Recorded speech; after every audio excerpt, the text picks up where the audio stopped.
tatanungin sa Diyos kung ikaw ay anong relihiyon. Ano yung mga mabuting ginawa mo sa mundo? No? Ikaw ba ay mayaman? Ikaw ba ay mahirap? Ano ba yung naabot mo sa buhay mo? Hindi ka tatanungin sa Diyos. Okay? Ano ba yung basihan para ikaw ay maimperno o ikaw ba ay malangit? Sabi ng Bible sa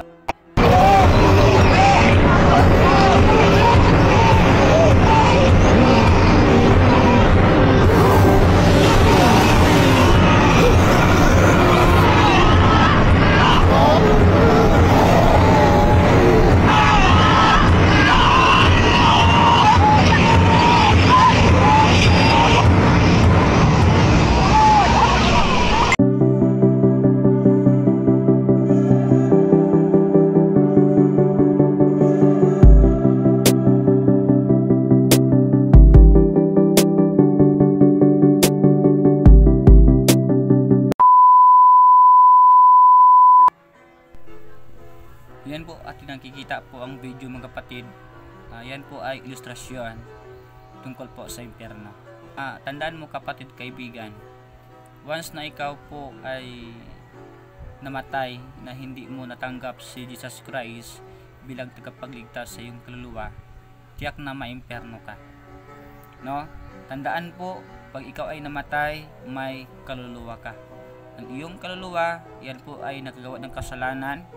At sabi ng Bible sa Roma chapter 3 verse 23, for all have sinned and come short of the glory of God. O ikaw po ay harap sa Diyos pag ikaw ay namatay na. Yung kaluluwa harap sa Diyos at yung katawan naman ay ilibing. Okay? Pagkatapos ilang mga months, yan po ay babalik po sa alikabok. Dahil lahat naman tayo ay nanggaling sa alikabok. So once po na hindi mo natanggap si Jesus Christ again, ikaw po ay hatulan sa Diyos doon sa impyerno. Huwag kalimutan po mag-follow po sa ating Facebook page at paki-subscribe po ang ating YouTube channel. Ang impyerno at ang dagat-dagatang apoy po ay magkaiba. So doon ka muna sa impyerno, hindi po yan purgatorio. Okay? So wala pong purgatorio sa Bible, wala pong limbo sa Bible. So ang sa Bible lang po na-mention, langit at saka impyerno. Pero pag ikaw ay harap sa Diyos, huhukman ka, hindi po tatanungin sa Diyos kung ikaw ay anong relihiyon. Ano yung mga mabuting ginawa mo sa mundo? No? Ikaw ba ay mayaman? Ikaw ba ay mahirap? Ano ba yung naabot mo sa buhay mo? Hindi ka tatanungin sa Diyos. Okay? Ano ba yung basihan para ikaw ay maimperno o ikaw ba ay malangit? Sabi ng Bible sa Revelation chapter 20 verse 14 and 15, and death and hell were cast into the lake of fire. This is the second death. And whosoever was not found written in the book of life was cast into the lake of fire.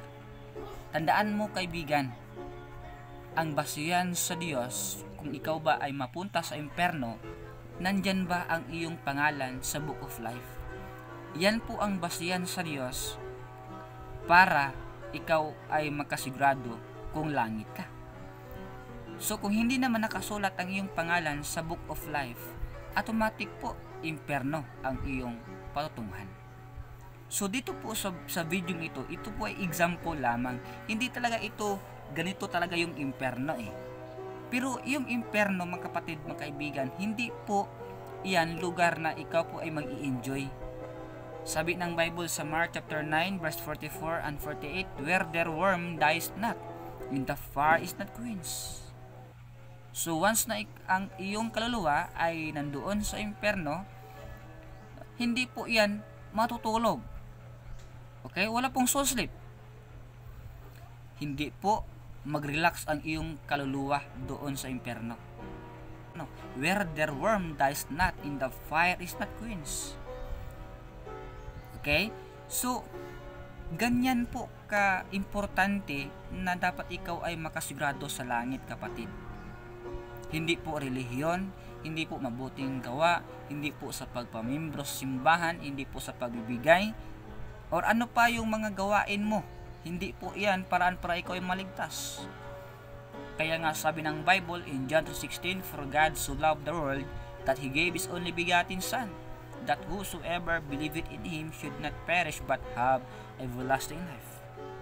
Malinaw po mga kapatid, mga kaibigan, alam ng Diyos na hindi po ang tao makapagligtas sa kanyang kaluluwa.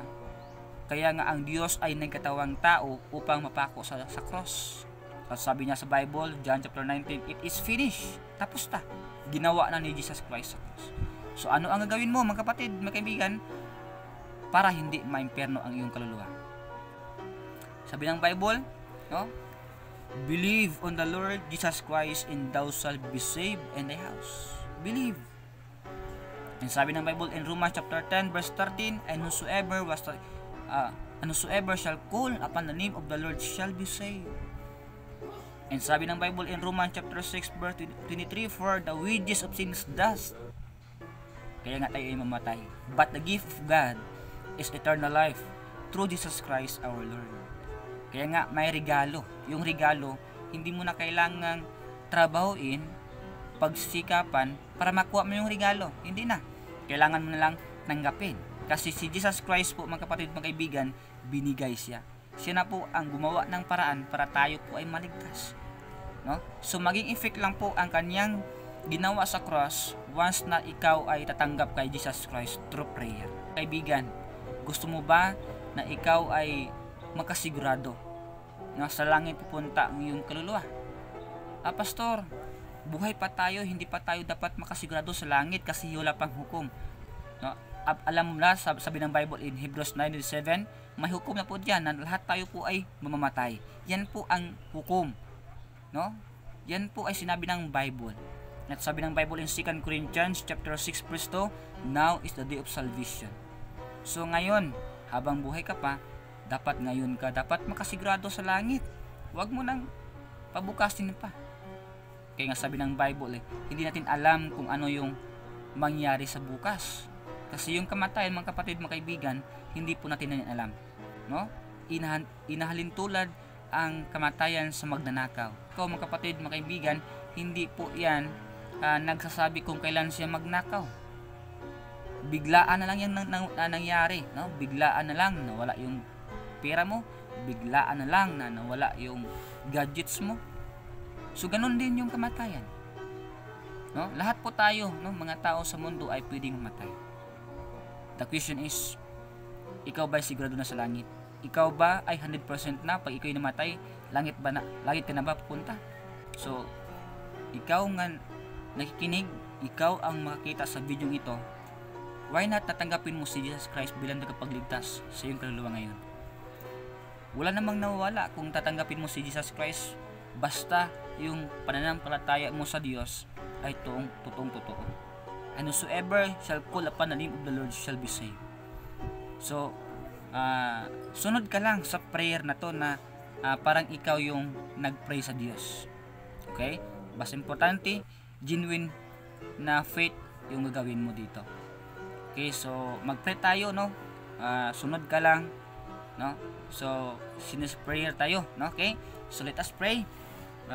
Panginoong Diyos, patawarin mo ako sa lahat ng aking mga kasalanan.